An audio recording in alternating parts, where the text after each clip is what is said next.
जय हिंद साथियों। तो सभी मेरे भाइयों को स्वतंत्रता दिवस की बहुत बहुत बधाई।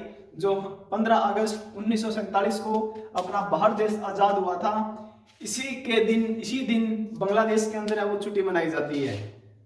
तो 15 अगस्त को जो बांग्लादेश के अंदर जो छुट्टी हुआ करती थी, तो वो बांग्लादेश ने वो अभी अब इसको रद्द कर दिया है। क्या आपको इसके बारे में, इस इतिहास के बारे में पता है कि क्या वहां पर 15 अगस्त को जो छुट्टी मिलना करती थी, यानी जो हॉलीडे हुआ करता था, वो किस आधार पर हुआ करता था? भारत है वो 15 अगस्त को आजाद हुआ था, तो क्या इसी आधार पर बांग्लादेश के अंदर है वो छुट्टी है, वो हॉलीडे है, वो क्या मनाया जाता था? इसके पीछे सबसे बड़ा इतिहास है वो रहा है 15 अगस्त 1975 को शेख मुजीबुर रहमान की हत्या कर दी गई थी, जो बांग्लादेश का राष्ट्रपिता कहा जाता था। यानी शेख मुजीबुर रहमान को बांग्लादेश का राष्ट्रपिता का दर्जा दिया गया था, और सबसे पहला जो राष्ट्रपति है वो शेख मुजीबुर रहमान ही था बांग्लादेश का। 15 अगस्त को छुट्टी के रूप में है वो घोषित कर दिया गया था, तो इसीलिए हाल ही में ये है वो रद्द कर दिया है। क्या ये करना सही है? कमेंट बॉक्स के अंदर अपनी अपनी राय दे।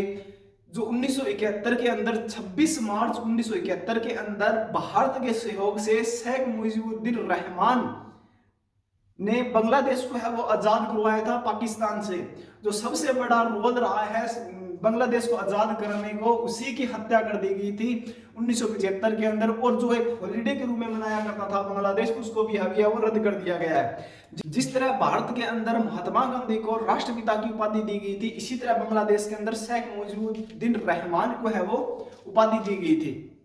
क्या महात्मा गांधी को इस तरह गाली देना क्या ये उचित रहेगा अपने देश के लिए? बिल्कुल भी नहीं रहेगा। अगर वो ऐसा कर रहे हैं तो वो एक क्या है, देशद्रोही की श्रेणी में है। शेख मुजीबुर रहमान को वहां पर आज लोग गालियां दे रहे हैं, उसकी मूर्तियों को तोड़ रहे हैं। क्या ये उचित रहेगा देश के लिए?